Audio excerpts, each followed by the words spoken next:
All right, Group 5's final project. This is by Sam, Payton, Devyn, and me, Joseph Boehm. Our topic of conversation today is Donald J. Trump, and his campaign for re-election in the 2020 presidential election. Question number 1. How do the candidates use rhetoric to appeal to their supporters and persuade non-supporters to vote for them in November? For our candidate of choice, Mr. Donald J. Trump, and his running mate, Mr. Mike Pence, they use rhetoric to appeal to their supporters and to persuade non-supporters by saying stuff that people want to hear. We know by now that whether or not it is true or false information, his supporters find him interesting. I think the way they use rhetoric to appeal to their non-supporters is by social media. Social media is a huge way of communicating with people, and when communicating that way, it's more likely that his non-supporters will see his views and his opinions, and they'll see it in text or in a mode that appeals to them. His rhetoric is also used in situations where Trump needs to persuade his audience, and he uses his voice to create a relationship with his supporters and non-supporters. He has a sense of authenticity that a lot of people like to see. He seems to not be PC, which is clear and obvious. And he really appeals to what he calls the common American, and he says stuff that they want to hear. What issues does the campaign identify as most important, and how does it go about using these issues both to make case for its own candidates and to attack the opposing candidates? Well, first off, Trump has really made an impression on the American people as the law and order president. He has continually backed the police. During his presidency, he has been very concerned about the military, allocating finances to the police, making sure that they feel supported. In fact, he's one of the only candidates in history who's ever been backed by police organizations. His next major area of influence and issue is the economy. During his reelection campaign, he talked a lot about how the economy was doing amazing before COVID hit. He was talking about his numbers, saying how well he'd done with the stock market, talking about how well American jobs were doing, saying that minority number in jobs were increasing. He made claims that he's done more for African Americans than any other president besides Abraham Lincoln, and he really doubled down on that in the debates. Um, his economy and his economic success prior to the pandemic were really a crux for him. Um, in order to attack other candidates, such as the industry of fracking, which he's backed continually, along with the coal industry, he really went after Biden during the debates, asking Joe if he was going to do away with fracking or what he thought about the Green New Deal. And because, according to Trump, the Green New Deal really would be damaging to the economy of this country and would do away with a lot of jobs in the oil industry. Um, and then issues that he tried to shy away from were the handling of the pandemic. Obviously, Biden came at him a little bit with the way he handled the pandemic with the numbers of deaths. And he was saying that no president has had to deal with a virus quite like this. Whether that's true or not, is up to interpretation. Um, I think the majority of us would agree on that other presidents have had to deal with this, and in some ways, this was not handled correctly. Another issue that he really kind of shied away from talking about was the social justice issues. He really, like I said, talked about how much he'd done for the black community, talked about how much he'd done for minorities as a whole, but this was not really seen in the protests of the summer. There was not much covered on this. Another major issue for Trump is legal immigration versus illegal immigration. The kids in cages, the building of a wall. During the presidential debates, he really tried to hammer home that the Obama presidency and administration built the cages, and that Biden was along with that, so that Biden wouldn't be able to try and come at him regarding his views on immigration. Another one of his major issues was that he's filled more judge seats than any recent president. And the final issue that he really was concerned about is healthcare. He wanted to do away with Obamacare, and he attacked Biden in that, saying that they're trying to do this universal healthcare and that he doesn't believe in it. Next question. How do candidates use imagery in addition to the spoken or written word to construct a compelling argument? Donald Trump's campaign as a whole centers around certain phrases or motto that stands for his campaign and the values that will follow in his presidency. In 2016, this was Make America Great Again, or MAGA. As pictured in these slides, we've really seen the MAGA hat and the image that it's portrayed of the American people.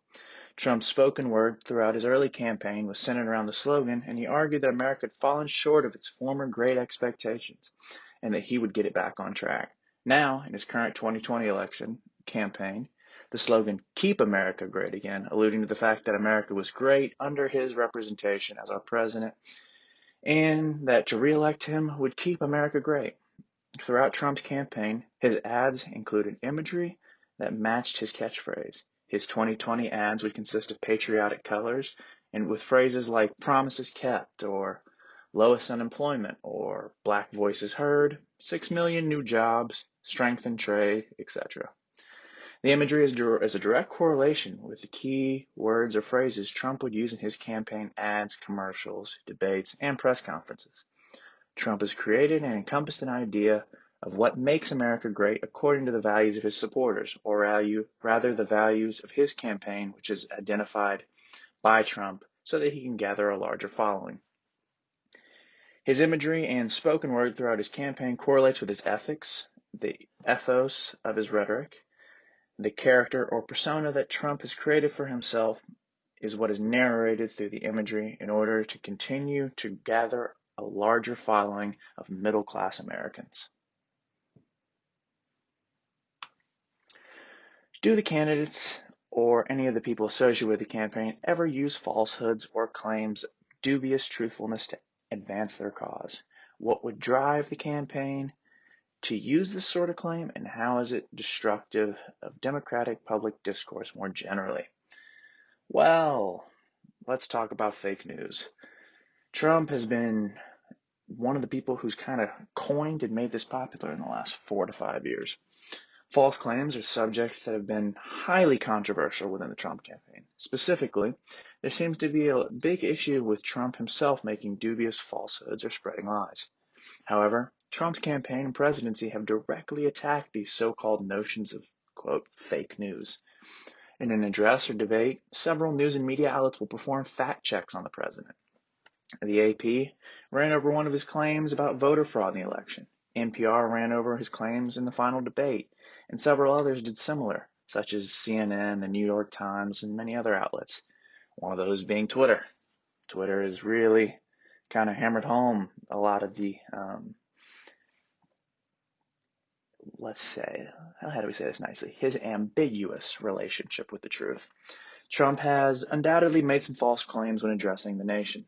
Trump, like other politicians, will always talk in ultimatums in order to win favor with supporters, such as quotes like, "This is the worst trade deal in history," or "We've had more jobs created than ever before in American history," or "I've done the most of any president for the black community besides Abraham Lincoln." These are just a few examples of Trump's quotes and when he uses ultimatums in his rhetoric to bring favor to his campaign. This is definitely a slippery slope of fallacy, which leads to falsehood in his claims. This is obvious for most politicians. However, Trump, it is nearly impossible for the normal person to understand if his claims are false or not. Journalists create fact-checking editorials, providing information for voters on what statements Trump's made that were untrue. However, Trump supporters, as well as a large percent of those people against him, have become highly untrusting of major media journalists, especially in light of the establishment of the fake news culture. This is exceedingly harmful to democracy for several reasons. One, it creates an uneducated voter. A normal person will be unsure whether or not the claims are false. Two, it presses people not to vote because they might be torn on a subject, or there might be conflicting claims and they don't know which one to choose like to believe, and this can lead to them ultimately avoiding to vote. And three, it allows candidates' followers to follow unbeknownst to the truth of their claims. These reasons suggest a trend of people being negated from the equation, or the reason Trump has gathered supporters who are not concerned about the truth, but concerned about what he has done while in his term in office. How is social media being used in this campaign, and is it used effectively? I think we can all agree that during Trump's presidency, he was very active on Twitter. That's a way of putting it nicely. During his re-election campaign, however, he's been advertising on Instagram, YouTube, Twitter, Facebook. Social media is used in his campaign by showing short ads or videos to reflect on what he's been saying in his speeches, mainly sound bites. It's used effectively because it's a main way for non-political people to get the message being conveyed. And a lot of people are on social media.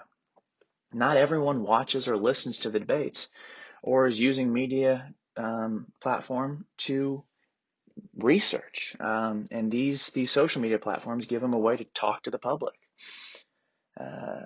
In the past, people that were running in politics would use radio, newspaper, or television. But since technology has advanced and keeps on advancing, the chances of people hearing him in social media are greater than that of television and radio. Finally, what is the image of the American voter that the Trump campaign assumes based on its messaging? Ultimately, the Trump campaign really wants to get that central part of America, the blue-collar, white, middle-class American voter. People like coal miners, people in the oil industry, those Americans who want lower taxes and more benefits. These are small business owners, self-employed people, and those who fear the left or believe that the other side is socialist. These are people who identify as conservative and evangelicals, as well as the working class elite. I think there's something to say for the fact that he had more of a Hispanic, or his numbers increased in Hispanic voters because of this fear of socialism. It also really plays on an underlying message that people are sick of the establishment and political correctness culture, and that cultural elite are trying to dictate the lives of average Americans. He really plays on this idea of wanting to be like the people, by the people.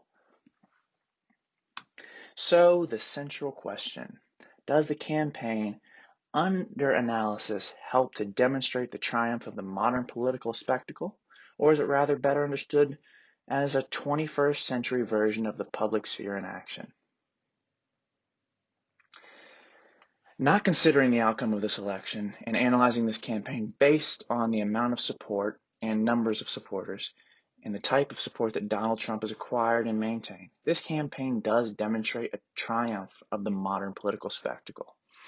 Through its spread of false information, defiance of expert knowledge, and support of racial polarization, it has exposed the diminishing importance and power of the public sphere. Its success, though, is empowered by the public sphere and has a demand for the spectacle, the activists, freedom fighters, unions, etc.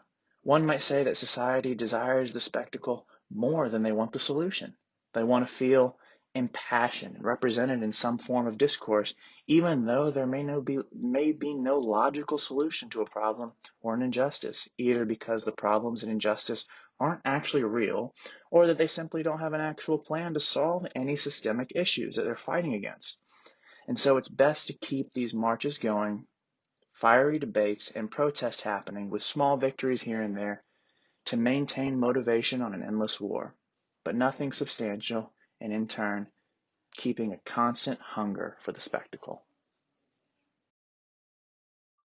Thank you very much. This has been Group Five's final project on Donald J. Trump by Sam, Payton, Devyn, and Joseph.